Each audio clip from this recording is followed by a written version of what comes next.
and the rumblings are starting to happen that we just can't handle them. And man, if we don't puff our chests out and show some dominance over them in these two games, there is definitely cause for concern. Welcome back to the Old Bull Young Calf Boston Sports Podcast. And you guessed it, Christmas came early. Holidays don't stop us. We're getting this every single week for you guys. We got 5 presents for you to unwrap this Christmas weekend, Dad. Do you want to let them know what those 5 are? So the Celtics are in the middle of that huge, toughest 10-game stretch of the year, and so far they're 6-2, rolling there, and they conquered one of the monsters under their bed. Um, didn't conquer the other one though, so we'll talk about who those two were. And second, we've been doing a lot of film work and talk of the 3 top quarterbacks in the upcoming draft. The Patriots are destined to get one of them. So after all that analysis, Matt and I are going to rank them in the order we want them. So we also have our Frank the Tank Commander that we've been doing. Patriots, good news last week. A lot of good news, and there's some potential and promise coming up this week as far as who some of the other bum teams are playing. Then number 3, Boston Bruins. Late game struggles continue. But there is some good news. We have some prospects. Well, another prospect making some noise on the rise. Another one that's a bit on the down, even though Matt and I are not down on him. And, we get some of our listeners' takes on them as well. And there's also something developing between the goalies. There is a little bit of distance between them. Find out what we're talking about there. Number 4, Anthony's basement bets. And again, I'm going to spoil it. He is on fire. He went, let's see, he won one, he won his lock, he won his bonus bet, and he tied his other lock. So Yep. basically, he's 5 out of his last 6 weeks with the locks he's won. So he's on fire there. So we see who he likes this week. And then number 5, it's close to the quarter to 1/3 point of the season. We're going to give our grades for the Celtics, their team grade, and also their players' grade. So see how they've graded out so far this year. And here we go. Start us off, Matt. All right. So, yep, we're going to jump right into the Boston Celtics. 3-1 in their past 4 games since the last podcast dropped. And, we should be 4-0. We're going to get to that one. But for now, this was a pretty big stretch. My dad mentioned 10 games. He mentioned 6-2. I kind of count it starting with New York when we came back from the in-season tournament break.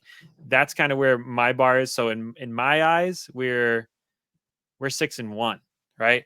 And there's one fan base that is slowly just become insufferable, and that's the Orlando Magic, right? They've had some early season success. Their young legs are, kind of running and gun on these older teams. And I know on a lot of different forums, they've been talking some smack. They've been jumping into some Boston Celtics forums I'm in, making memes, and it's nice and cute and everything. But we really needed to put a seed of doubt into that team because by any case of it, they're probably water's going to reach its level, and it kind of has for them. I think they've lost 4 in a row at this point, and there's a very good chance we could see them in the first round.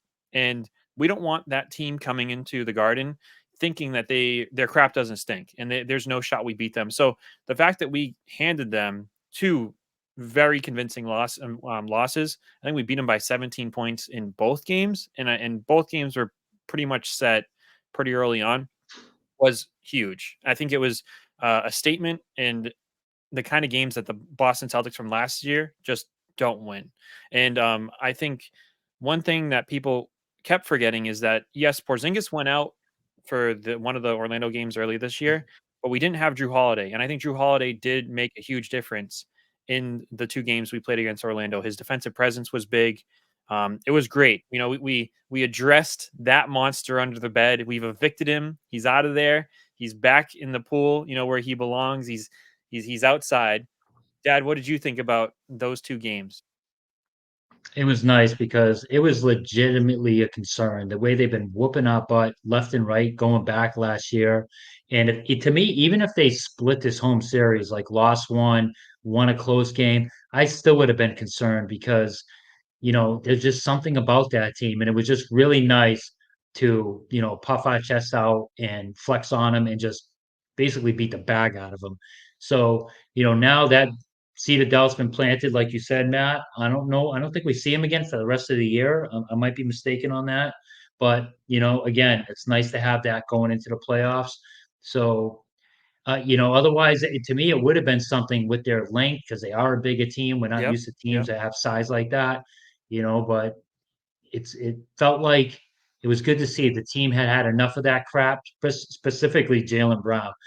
It was almost like they were talking about his mama because He did not man, mess he around. was Yeah. just it was like a grown adult playing on a little Tykes basketball hoop against 4-year-olds. Yep. It was ugly, but pretty Yeah. if you're a Boston fan. So it was nice to get that over with. Yeah, and the resurgence of Jalen Brown these past 10 games, he has started the game. It's almost you can book it that he's going to score 10 points in the first quarter. What it feels like because of the level of speed he's playing at just is unmatched in the league. I don't care who you put on the court, he's faster than everybody out there. And just looking real quick, Drew Holiday in one of those games was plus 17. Next closest in the starting roster was plus 11. And in the other game, he was plus 12, which is kind of baseline for what the starters were.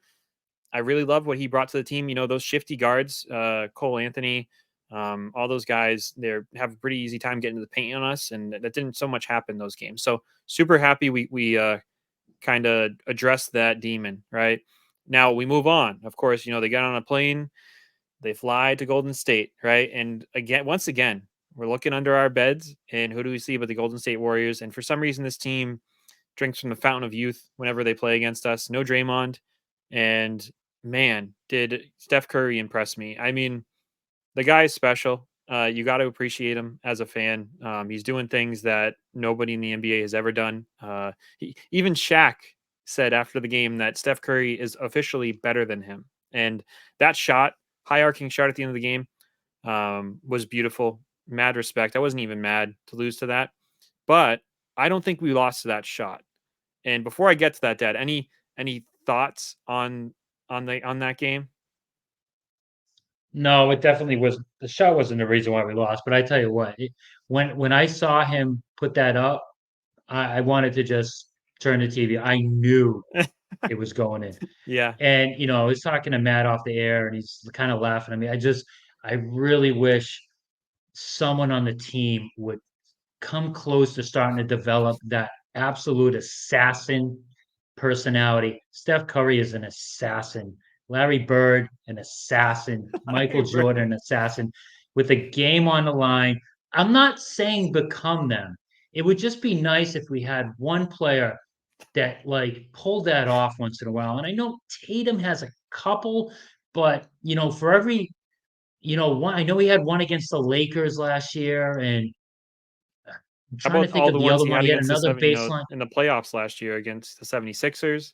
I mean, so No, that what doesn't mean my they dad's don't score in big moments. But I'm talking about with the game on the line with seconds left, like ice cold water in their veins, and it just God, like when Curry threw that up, I just knew, and I don't yeah, even think it. I think it barely touched the net. It was yeah. like It was very high perfect dead arcing. center dagger. Yeah. It's like damn, Yep, good closeout but defense by yeah. by Derek White. And I guess my it's not much. My dad's humbly asking for a top 5 greatest of all time NBA player to just manifest itself on our team. Larry Bird, Michael Jordan, Steph Curry. I mean, Steph Curry's unique. So I think my dad's a little bit high here. I'm sure the guys are trying. Now, this gets back to why I think we lost that game. And it wasn't because of Steph Curry's greatness. It wasn't because of Clay Thompson's fountain of youth finding. It was due to a coach who decided that he just wanted to watch from the sidelines. And it's incredibly frustrating that we have an immature coach who's unable to look at what is available to him in that game. And in that game, the paint was available, right? Looney wasn't playing any minutes. He was minus big. I can't, I'm not even gonna look for it. And for some reason, Tatum takes a contested three. We had 16 seconds on the clock, timeout. All we need is one. And for some reason, Joe Mazzulla doesn't see Tatum doing exactly what he's doing and immediately call a timeout. You have to step up as a coach, put your foot down, see what Tatum's doing. You're getting in trouble on Kaminga. You're letting Kaminga put the clamps on you, and you get an off balance three. So I think Missoula lost us that game, and kind of like Bill Belichick says, the players win the game, the coaches lose them. Jaylen Brown spoke out about that game after that game. He said, they settled when they should have been going to the rim. And I wasn't too mad with their effort. The players were playing that game. We had a few possessions where we had like 3 or 4 offensive rebounds, and the shots just weren't falling. I know we missed a ton, but we had a ton of open looks. That game, I can kind of live with it. It doesn't bother me as much as I think it would bother me. What are your thoughts, Dad? I know. I think you might be thinking different. It bothers me a crap ton. It, and again, this isn't even with the game on the line, but like you said, I think the Celtics literally missed double-digit shots, amount of shots in the last minute and a half, because that's how many offensive rebounds they had. That's how many shots that I think the only one who didn't have one was Drew Holiday. Otherwise, every other member on the Celtics had multiple shots and missed. It's like the entire game sped up for him, tunnel vision. Like, come on, could somebody just step up and be calm a little bit and just drain one of them? And like you said, Matt, Joe Mazzulla doesn't call a damn timeout. It's a tie game. I have to put some of the blame on the veterans. Tatum, what are you doing? Jacking up a jump sideways three with a good defender on you. Come on, man. You're not down by 3. Yep. It's a tie game. You need anything. And no, Yep. they set a team record for 3-point attempts, and then they set a record for 3-point attempts missed in a game. 41 3-pointers missed when they are consistently over 60% when shooting twos. I Yep. mean, I know. Listen. that's All right, all right, Missoula, all right. and that's the You gotta take your blood players. pressure. You're gonna need to take your blood pressure. You go and drink some water. Now, I listen. It's a mid December game, and we won 3 quarters of that. It does suck that it ended up the way it did, but I'm not gonna lose any sleep over it. You know why? Because the team responded the following day, and they did exactly what Jaylen Brown was talking about: not settling, getting to the hoop. Jaylen Brown actually only took 3 threes. He missed all of them, but he crashed the hoop otherwise. He had 18 shots from 2, and he went 11 for 18, 28 points. He really led the way. 6 assists. Um and No also turnovers. no turnovers. No turnovers. No Yep. turnovers. 6 assists. 20 That is huge. 28 Yeah. 28 5 and 6 where his was his stat line, plus 22. And no, I was super happy about that game. Pritchard continues to hit from 3. It does suck. Hauser was ice cold during that Warriors game. It was really refreshing to see him hit a couple during this game. I didn't want him to get in like some sort of a slump. It was just a bad game. That's what it seems like for Hauser. And we had Porzingis back. This team, I think Porzingis really drives what this team can and cannot do. He brings so much to the table. 6 blocks. I absolutely love what he brings to the team. And Dad, if we have to lose to the Warriors in December, so Porzingis is healthy come May, I'm not mad at that. So I'll take it. I'll take that game. I'll take that loss, and I'm really glad they bounced back. Second night of a back-to-back West Coast. They had every right to, and Tatum out. They had every right to go into this game and just mail it in. That the Kings did not miss early, and we were going shot for shot with No. them. And I You're was losing by just waiting. you blink your eyes. Yeah. Yeah. I was waiting for us to just eventually get tired, and we didn't. And so I was so impressed by this game. What about you? Brown reminded me of how he played against Orlando those 2 games. He just would not be denied. He was absolutely a juggernaut out there. Drew Holiday almost had a triple double, Yep. but really what it boils down to is what a different freaking team we are when we have Porzingis. It is just night and day. I mean, obviously, if we have Porzingis against Golden State, we win that game. I mean, that's There's a nobody on their I team don't that think could anybody cover would him. argue that. But again, I love that they're doing that. If I had my way, I almost wrap Porzingis up in bubble wrap Yeah.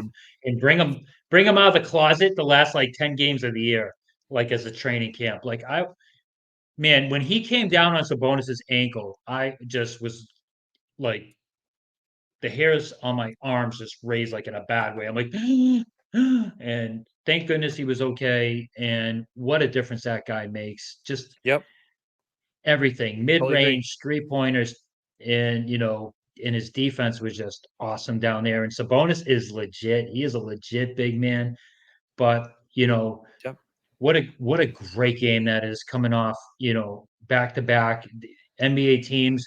You're down early on a back to back. They usually just pack it up, like pack it in. So, Gutsy win. hey, they won that game.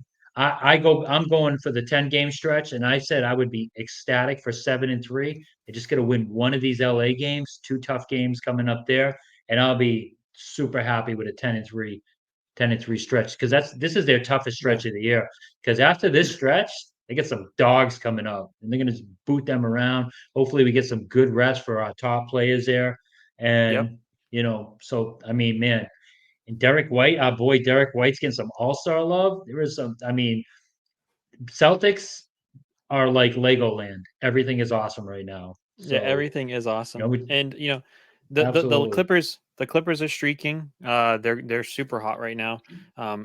We'll see what our roster looks like for that game if Tatum's back. Really good wing defenders in that team, and Paul George and Kawhi Leonard.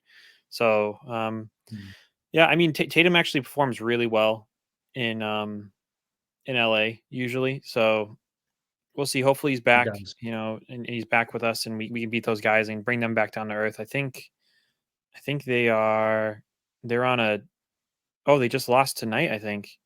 Yeah, they just lost to the Thunder tonight by 19 points. Second night of a back to They back. did. They got, and the Lakers have Their been next terrible since that mid-season tournament. By the way, I want to just throw that in there. They went all out to win that stupid thing, and they look even older and tireder now. They've been 1-4 since winning that in-season tournament. So good job, Yep. Lakers, clowns. Yeah, Want hey, nothing to do at with least that they got another garbage. banner, right? They got another banner. Yeah, So, that thing should be made of toilet paper. It's ridiculous. yeah, so I think that's our Boston Celtics segment. Super excited about them. Still top end team in the NBA. I hope they rest more players. I hope we get as long as it means more rest, I don't mind some more December losses. So I think my dad needs to remember that before he starts overreacting and going on big rants. You're getting what you Uh, wanted. Porzingis sat. That kind of what I happens. know. I just hate Golden State. Just I hate know I them. do. I do too. Yeah. Now, speaking of Anyway, two, let's go to segment number two. And this is where we talk about the three most important people in the Patriots franchise, I think, for the next who knows how many years, right? Um, hopefully 15. Drake, Let's see. yeah, Yeah. yeah. Drake May, Caleb Williams, and Jaden Daniels in no particular order. We're gonna rank where we believe these guys should be from a draft perspective after watching, their clips for 3 weeks, after on our own time, doing our own research, reading, because I know that even myself personally, some opinions have changed, after some context. So, do you want to go first, Dad? Do you want to break the ice with your Yeah. worst or your best? Which one do you think should go? Should go? We'll start off with number three. And yeah, go back the last few episodes. We touched on all three of these guys. It's basically my son and I have boiled it down to three quarterbacks we want. And after a lot of film review, highlight review, keep that in mind because we are going to go back and watch some actual games at some point, and we're going to revisit that when it gets closer to the draft. Is the order still that? Is another quarterback stock, did their stock flying off the charts? Maybe we introduce another guy, but we're pretty confident these are the three guys that the Patriots are one. They're going to get one of these guys. So Yeah. to me, my number three guy, the guy I want, I guess, the least out of these three, even though I wouldn't be too down about getting him, is Drake May. After Wow. I know I had a change of heart. I think he has potential to be a possible another Josh Allen, but Josh Allen is a freak and he runs around like a madman, like a running back, and he somehow never gets injured. And this kid does that. And I think the odds of him being another Josh Allen who can just take on linebackers and try to jump over defensive backs like he has tried this year, and not get hurt are just slim to none. I don't want a guy who's constantly going to be dealing with injuries, and he has some boneheaded throws. He tries to be like Mahomes, and he comes off as Brett Favre at the end of his career, and I don't like that. Yeah. And we're not going to have salty old Belichick around next year to drill that out of him. So I'd like a little bit more of a disciplined quarterback. And so number three for me is Drake May. All Who's right. your number three man? All right. I had a heart to heart about this. I've thought about this, and where I've landed, and this might surprise you, but Jaden Daniels is my number three. The reason why he's my number three is because I've been reading, I've been watching some more videos. One of the things people are saying is that he struggles with the intermediate to short throws, and I feel like the deep ball is important, but in the NFL, to really succeed, you need accuracy in those intermediate and shorter throws, and he doesn't have that kind of elite level at that, and he's much older than both other prospects. So he is 2 whole years older than Drake May, and he's 1 year older than Caleb Williams. So I love his speed, I love his cannon, his playmaking ability, but I'm nervous, and I'm going with what I feel like is the safety here. So I'm gonna put him number three. Wow, that Yep. is absolutely shocking. Yeah, I know That it is is a shocking. I shocking was very high on development. him. I'm still high You on him. trying to I would kill not your be old man disappointed. before Yeah. Christmas? I mean, man, holy Yeah. cow. I did not Yeah. expect that. You were Yeah. super high on that. But that is I a know. good, I didn't even realize that he was that old, a couple of Drake years May's older. only That does make a 21. He difference. just turned 21 in Yeah. August. August 30th. Yeah. Okay. All right. So, Yeah. so anyway, I mean, if we give away our number two, we're letting you know who number Yeah. one is, right? My number one pick, man, a turn of events, plot twist. My number one is Jaden Daniels. Oh That's who I wow. want. Yeah, and Matt, you were the one who first turned me on to that, and I was like, Yeah. but you know what? The more I watch those highlights, I just love the fact that he looks like he's playing in NFL games. His offensive line did not look great. He was operating from a small pocket usually, tight quarters, and his throws. He supposedly has great receivers, but man, I didn't see anywhere near the separation Did not from make him his work for it. receivers that Yeah. the other teams get when usually you're watching college highlights. And he was making tight throw after tight throw. The intermediate throws that you brought up, Matt, that he's not so great at the short throws. You know what? I feel like with practice and experience, he could those are way easier to get better at than the True. longer throws, True. the downfield throws. So I'm not that concerned about it. And this man, he runs like Lamar Jackson, but he's a more accurate thrower in my opinion. Oh yeah. And Way stronger he's arm two too. years older. Yeah, he's 2 years older. I'm not crazy about that, but quarterbacks, if he does a good job of taking care of himself and slides when he needs to, quarterbacks now are playing into their 40s. Yeah. So you know what? He gets off to a couple of years later start. I'm not that I'm not that concerned about it. So he's my number one. That means Caleb Williams is my number two. Again, I think he's he's Patrick Mahomes as far as from a physical standpoint. Whether Or he Zach Wilson. balls like that on the field, yeah. I mean, don't jinx us, because there is a Yeah. good chance we could end up with this guy, especially if Marvin Harrison goes number one, like a lot of people think. So Caleb Williams, the highlights again, huge pocket usually, not as good. I mean, he runs well, but that's not as part of a game as much as I thought. I didn't realize Matt brought up something great last time we reviewed him. Yeah. He only has like 130 rushing yards this year, even though he has a lot of rushing touchdowns. And you know, again, his receivers, they're all almost always wide open. It's just hard to gaze at. So that is my order. Jaden Daniels, Caleb Williams, Drake May. And, I do look forward to actually watching them in full Yep. games and, seeing if I need to reevaluate that. So that's my order. Matt, who do you got? All right. My number one is gonna be Drake May. I'm gonna go with the young guy with Wow. the kind What of is made in the happening? I know. You know what it is? I'm just afraid. I'm nervous, right? Jaden Daniels is the pretty girl who I, out of my league. There's just too good to be true. She's got to be a little bit crazy. Might key my car or something. There's something there that just doesn't feel. It doesn't feel right. Like someone that fast with that big of an arm, with with those stats, it's just like there's got to be a catch here. So in my mind, the safest bet for our organization, I think, would be Drake May, just because he is that prototypical quarterback. And I think, it's kind of scary because I think there's a lot of those that hit the draft, right? We kind of hear the same thing every so often, but he's big. He runs well. He's got an absolute cannon for an arm, and people are high on his accuracy. And I'm not saying people are low on Jaden Daniels' accuracy. I just think when they compare it to these, two other guys, it's just a little bit off. So I wouldn't be disappointed with any of these guys. Caleb Williams just scares me. He just his decision making in a lot of the highlights I was watching, breaking the pocket when he shouldn't. A lot of his inability to win big games was really concerning as well. Considering he had, a really amazing talent at wide receiver. I think at least one of his wide receivers is going to go first, in the first round.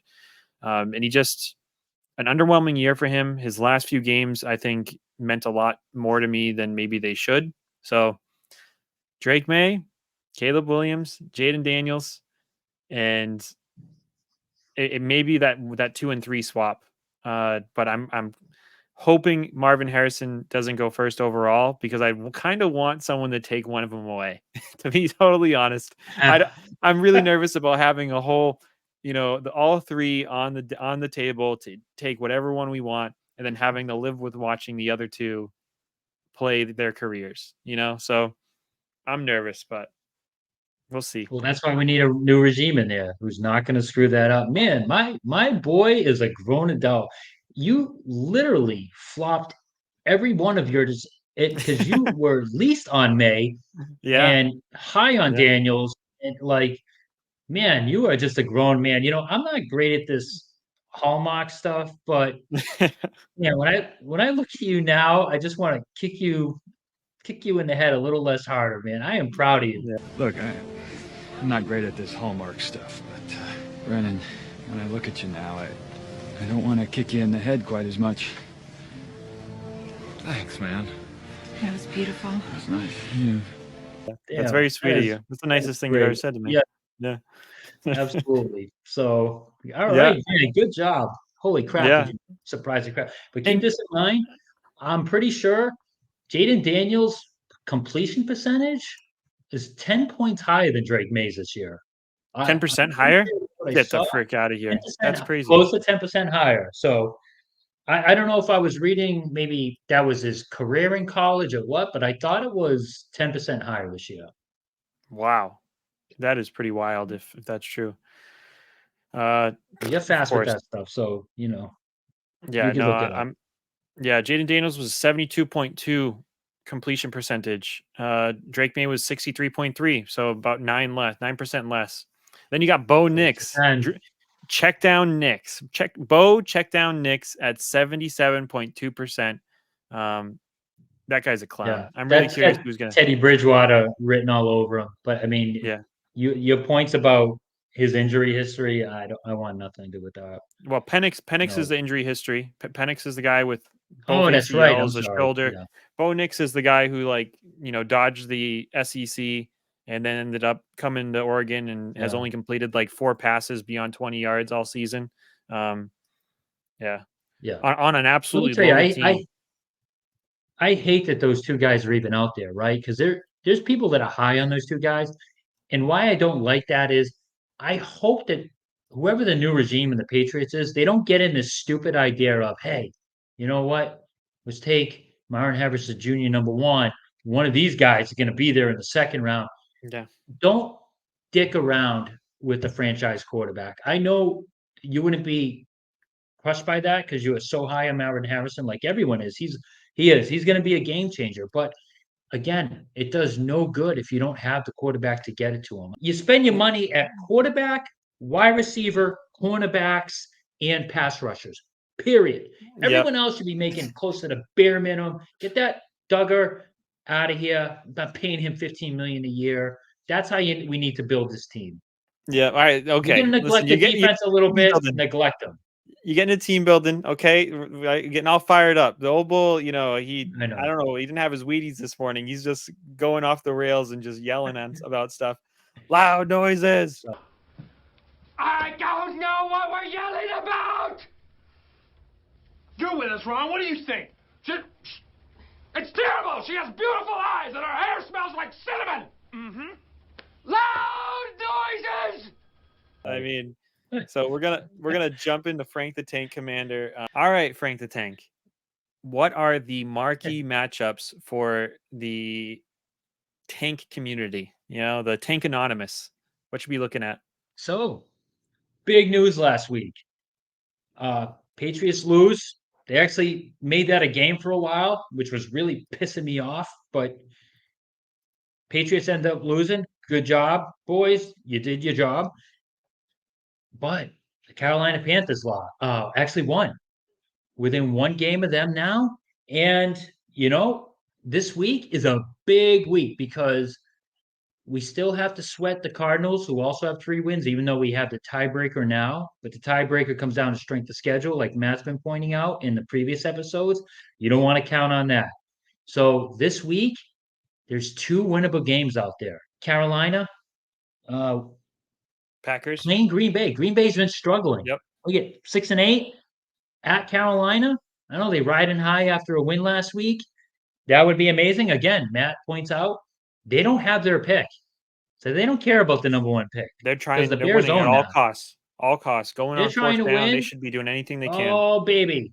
That would be great. Please, Panthers, pull out a win. Get us that number 1 pick, at least in position for it. And the Cardinals. Bears been playing better lately, but they're still the Bears. Still the Bears. And they're not Still the that Bears. great. They lost last game. So the Cardinals, another winnable game. That would be great to get some space in there. So keep an eye on those. The only other 4-win team, I believe, is the Commanders. We got a tiebreaker. What's the good news? We got the reverse tiebreaker because we lost to them. So we end up with the same record. Don't even sweat it. We don't sweat those Commanders because they beat us earlier in the year in Gillette, which is a testament of how bad we are after they sold their 2 best defensive players, like Matt pointed out. So yeah, exciting week this week. This is a huge one because I don't think there's any way they're winning. The Patriots are winning in Buffalo. So this is a huge one this week. So the big thing that just happened this week, because of the way the game's fleshed out, we now have a matching strength of schedule to the Carolina Panthers, which makes that Steelers win hurt even more because I am almost positive that means we would be ahead of them or at least tied with them. So really quick, that means strength of schedule is ever so more important. Yeah, so let's root for those losses. If they're on our schedule, we need them to lose. We want to look like the worst team possible, like we're losing the bad teams, and we're so bad because we're losing bad teams. So that is the Frank the Tank Commander segment. Any final thoughts, Dad? No, let's move on to our Bruins. All right, so we're going to be jumping into the Bruins here. Not the best week. And, as fans and as the podcast, it's really tough because you don't want to go looking for bad things. It's much, much more fun to find good things that are happening around the team. And so I reached out to a couple of my buddies, and so I'm going to be sprinkling a couple of their insights, Andrew and Tim, to kind of give me with thoughts because they both watch pretty much all of the game. They went 1-0-2, right? They got 2 ties in overtime. Sorry, they got 2 points out of overtime. They lost both in overtime, right? Yeah, they lost 2 in overtime, 1 shootout, a lot of overtimes lately. Four games in a row have gone to overtime. So, and speaking of that specifically, one of the reasons, one of the takes that my buddy Tim brought up of scoring that we're allowing in the third period. So against the Wild, we gave up 2 goals, which is no game. against the Rangers, we finally gave up a goal. And to be honest, that game, I don't even know if I count that game, because if you watch that game, you would know that we really didn't deserve to win that. We had 22 shots. They had 34. They had at least one major breakaway with, you guessed it, Grizzlick on the ice. Split him and Carlo. I'm not going to blame Carlo because Carlo brings a lot to the table. Grizzlick's not bringing any points to the table. He's supposed to be a scoring defenseman, and he's not doing that at all. So the guy should have scored a goal, but he didn't. So lucky us. But against the Islanders, we gave up 2 goals. We're giving up so many goals in that third period. So you mentioned the overtime. My buddy Tim made note of that. So shout out to Tim. And it's incredibly frustrating. Any thoughts on those late game goals, Dad? It's like almost watching the Celtics from the last 2 years, right? They just, I don't know, they're falling apart at the end. Instead of getting some clutch goals, they're giving up they're giving up clutch goals. I mean, they haven't lost many games this year, but almost every one of their losses have been like a disastrous give up a Yes. goal in the Yep. last minute of the game. So it's like, man, I can don't you know if that's good or imagine if bad. they buckle down and didn't give them up? Like it's a little infuriating, but I want to, it's again, they're still one of the best teams in the league. They're still going to be a cup contender. Yeah. I just think they need to make a move, but there is some good news. And, there's another prospect, I guess, that's been blooming and on fire lately. His name is Georgi Merkulov. So we need all those we can get. That might not seem important now, but the Bruins do not have any draft picks coming up. And their young farm system is not great. Their top prospect, Lyso, he's been struggling. So they've been trying to light a fire under him. Patriots and Lowry are definitely have bright futures. So that's a good start there.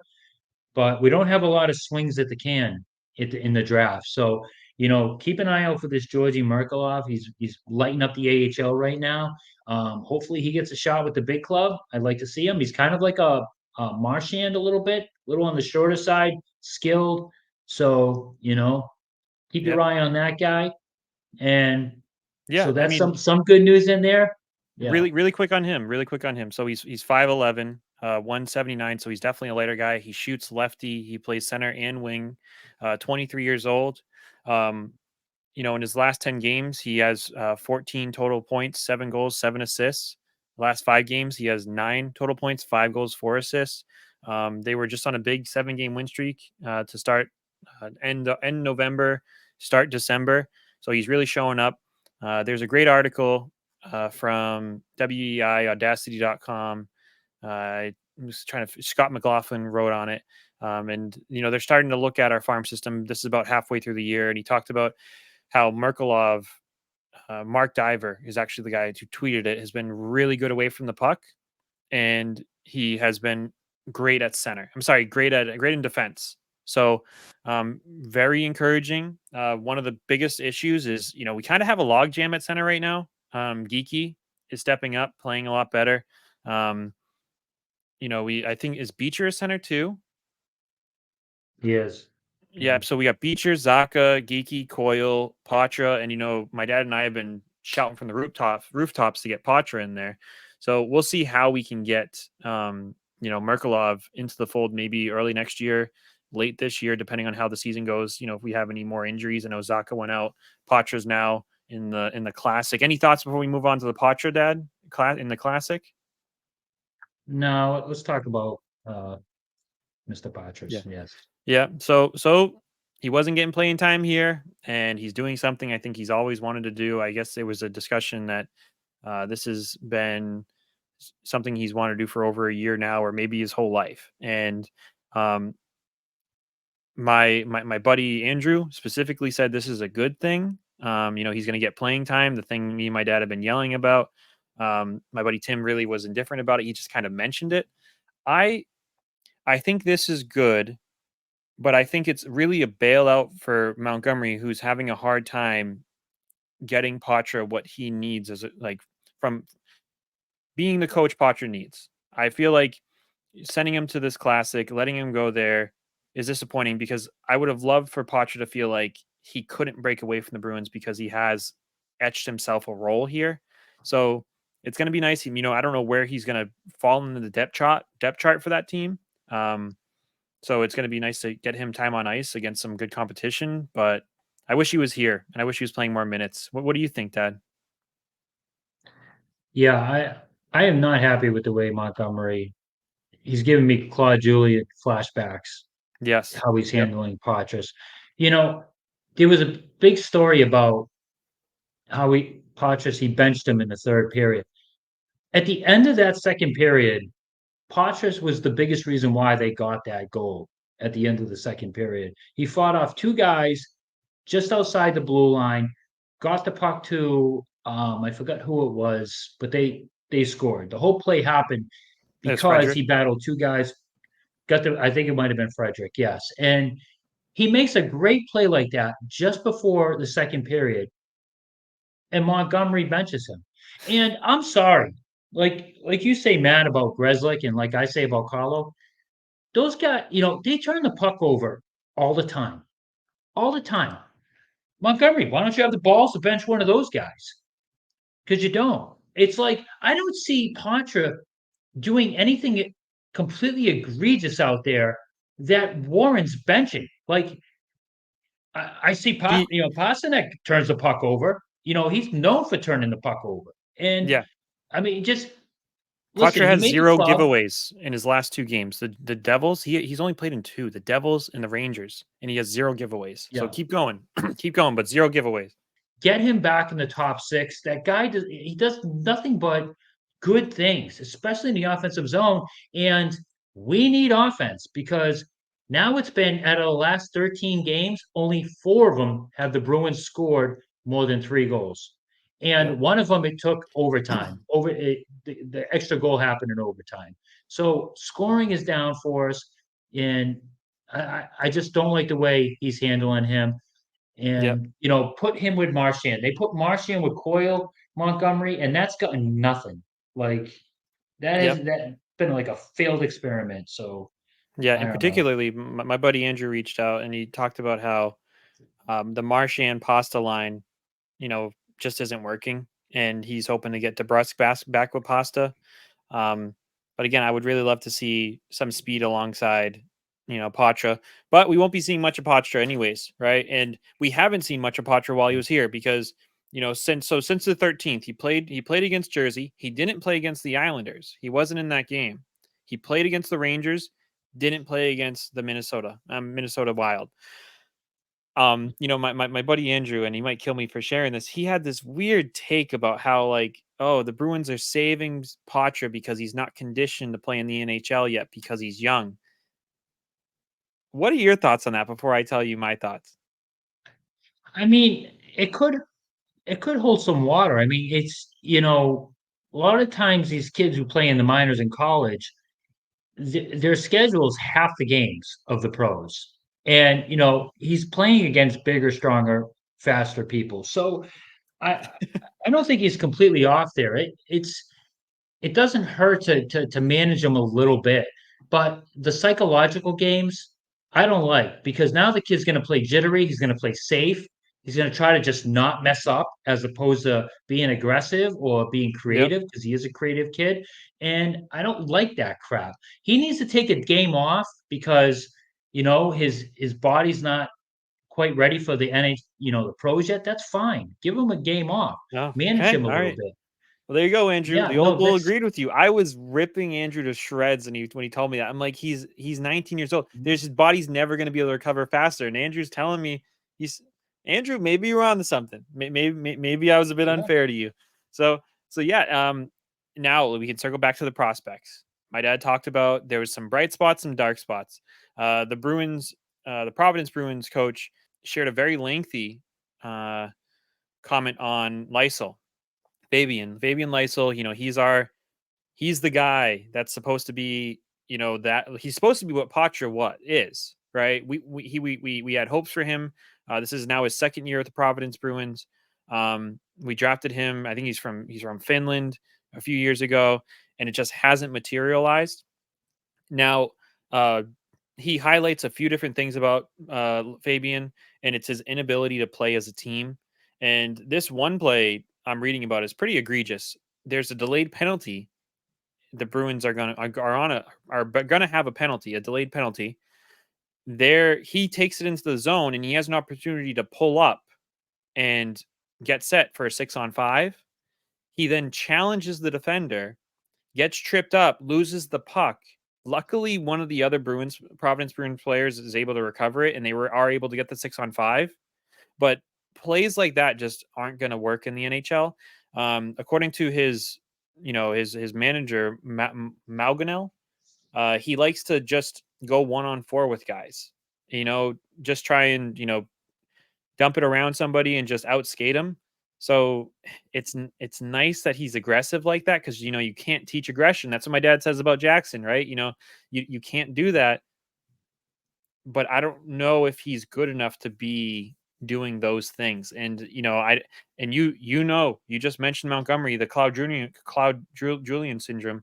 There's no way he's going to let Lysel to come up in here and do that. So, what are your thoughts on that situation, Dad? Yeah, I don't know if, he get discouraged because he didn't make the team. I know he's really hopeful to make the team, but, we need someone to get through to him. We need an adult in the room to go, listen, you want to play in the big show. You have to start worrying about other parts of the game. You got to start worrying about back checking. You got to start worrying about defense. You got to start worrying about not turning the puck over, skating it to four guys, trying to be a hero, Yep. giving the puck up and then working to get open to try to get the puck back. Like all that stuff. He he needs to start looking at the big picture, because I don't want any more years to go by. He has to be up next year scoring. He just Yep. has to be. He's supposed to be Pasternak with a little more speed. Like, come on, kid, get your crap together so they're not holding you back for another year. Because at some point he's going to be Zorble.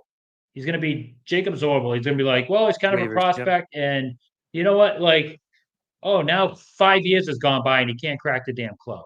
So I hope someone gets to that kid. It's Yep. frustrating, but anyway. Yep. I mean, the concern is hopefully we don't lose him, because that was a pretty damning statement. Yeah, It was a public statement. Obviously, you don't yeah, get to that. That just doesn't happen. They've had this conversation with him numerous times, and now the coach is like, yeah. "Well, I'll just shout it from the rooftops, and Right. we'll see if that works." That's like a last ditch effort, in my opinion, to get through to a player. So we'll see if Fabian responds to that. Um, Now, I have one final thing in the Bruin segment. It's more of a hockey question, and I'm going to get your opinion on this. My buddy Tim was curious if you should be able to ice. Do you think a rule change of being able to ice the puck when a 6-on-5 is happening, do you think that is a good thing, or do you think that would be a bad thing? I would definitely think that's a bad thing. You want excitement at the end of games. Being able to ice the puck when it's 6-on-5, you pull the goalie. That would just take It would kill pulling the teams goalie. try to. Yeah, it would. That's another thing. They'd just be able to fire it at the net.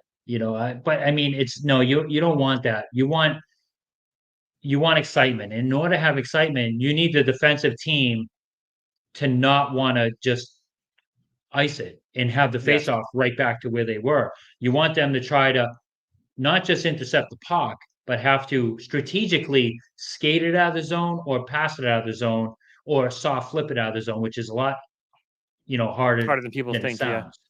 yeah, Yeah, you don't want them to just be able to grab the puck and fire it. There's consequences for that. Now, you do that, the whistle's blown 2 seconds later, and you get a face off right back in your zone. If you lose that face off, you're back in yeah. like a penalty kill situation. So, I mean, for the it sake of would. excitement, I don't want that. Yeah. It would benefit us this year. That's for sure. We've given up a ton of goals there, but yeah, I mean, for the sake of the game, Yeah, you got to let it ride. yeah. We're probably we're definitely deeper in the playoffs last year if it wasn't for that, because they had, the 6-on-5 at the end. But yeah, we got to keep it, Tim. Yeah. We got to keep it. As much as it hurts, we got to keep it. One of my takes is starting to come to fruition. Keep an eye on the Olmark Swayman. There's some Oh, yeah. separation there. Swayman, his goals against is 2.07, and Olmark's is almost up to 3. Swayman has not given up more than 2 goals in his last 4 games. So I'm just hoping Allmark's stock does not continue to drop because that'll, ruin my hopes of getting a first line player in here. So just keep an eye on that developing take I've had. Yeah, I've been worried about that, and there's some separation starting to garner there. So keep our fingers crossed that Allmark gets back to standing on his head. That's what we need. So I think that brings us to segment number 4. So newsflash, everybody. The young calf is about $45 richer because he put his money where his mouth is and he bet on the locks last week. I did get a push on Saturday, but I managed to get a victory on Sunday and made some money off of a bonus bet. So I'm going to try and keep this up. I'm confident in the locks, the picks that Anthony's sending us. So any thoughts, Dad, before we jump to Anthony's video? No, he's won 5 out of the last 6 locks. He won his bonus bet he gave us. He gave us 2 locks last week. He pushed on one on another. So, the kid's on fire. And a lot of times his bets, Matt and I are like, what? And then they've been crushing it, winning pretty easy. So, and that's gonna happen this week too, because we know the bet and we're like, okay, but that's why he's the expert. So Anthony, who do you got? Hey, what's up, everyone? Last week, 2-0-1. That one push was the Bengals. They came back from down 17-3, so I'll take a push on that one. This week, 1 play, 1 lock. We're going to go Falcons -1 at home against the Colts. They're sitting Desmond Ridder, so Heineke's back in. I think the Falcons do a bounce back here. So that's my 1 play of the week. Let's win some money. All right, 2 teams that are, you never know what you're going to get each week, but Anthony's got some insider info, and Atlanta at home -1. So go Falcons. I'm going to put some money on it. Hopefully I get a win out of it. On to number 5. All right, everybody, segment number 5. So as always, we bring high production value here on the Old Bull and Young Calf podcast. We made the a tier list here, and my dad mentioned we're going to be going over a report card for the team. And, of course, it wouldn't be fair to stack some of these guys up against each other. So this is going to be for our expectations of the year. Did they meet expectations? Did they exceed expectations? A will be exceptionally exceeded expectations, way above and beyond. B will be exceeded our expectations. C will be met our expectations. D is below expectations. And then F is just like, you are not even close to what we thought you were. So, spoiler alert, I don't think anyone's going to be down there, but we're going to go through this list, and we're going to start off with the kind of end of the bench guys, end of the rotation guys. Luke Cornett, he's been injured for a bit this year. I think he's a C. He's been injured enough. He's met my expectations. What do you think, Dad? Yeah, I mean, he's been pretty good, but about the same as last year. He's been solid in some games. There's some games he definitely would have gotten a B, that's for sure. But his overall though performance for the year is he's played about the way I expected. So I give him a C as well. All right, so this is where we might differ. I think that this is the easiest exceptional A out there, and that's Sam Hauser. He has been almost lights out from 3 and a great defender. I give him A. I'm so happy about him. Do you agree, or do you want to go lower? No, first we get some breaking news. Okay, Yamamoto, the Dodgers have him. This is why we don't do the Red Sox, people. Just saying real quick. When they decide to start acting like the Red Sox and actually want to win, we'll start doing some Red Sox. But that just broke right now. Dodgers get him too. So anyway, on to this. Hauser, I actually give a B just because, and you know what? And I said this too at the beginning of the year, defense, sneaky good. And it has been sneaky good. And he's been a little streaky. He was ice cold to start the year. That Golden State game left a little bit of a sour. Oh, here we go. Golden State game. No. Be quiet. The old Bulls just stuck on that Golden State game. Otherwise, Hauser has been B plus, outstanding. B Outstanding. plus. Okay. I'm forcing it here. You can force one of these here too. If Peyton Okay. Pritchard, I'll let you lead Peyton. Where do you see Peyton? What grade? Another guy, like absolutely terrible at the beginning of the year, but been awesome lately. So you know what? I just feel like he's starting to get comfortable, and I'm hopefully this is a taste of what we're going to be in for consistently. I'm going to give him a B. Yep, I totally agree. I think B is perfectly fitting for him.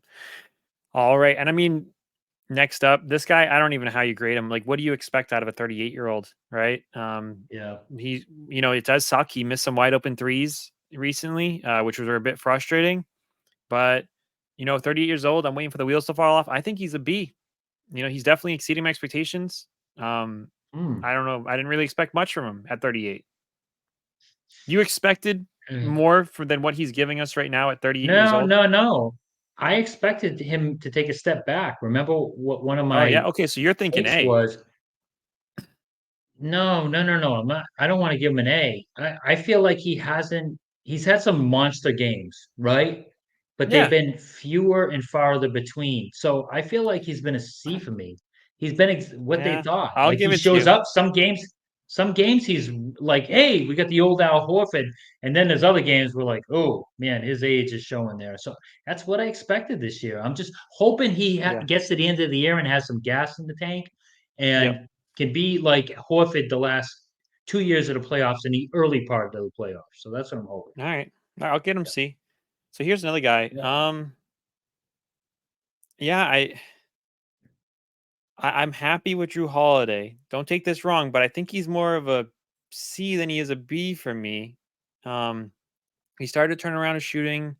His offense, has been left a little bit to desire. I was hoping he'd be more stabilizer at the end. Maybe I just had a fantasized expectations a bit too high. What do you think? I'll let you be the tiebreaker. B or C? I actually was going to give him a D because as much as I love his unselfishness and his willingness to just concede to Yeah. everyone else, I don't want that. I want him to be a little more aggressive. I want him to force his offense a little more than he has been. He's a little too unselfish. But man, you can't undersell his defense is so good. It is Yeah. so exceptional.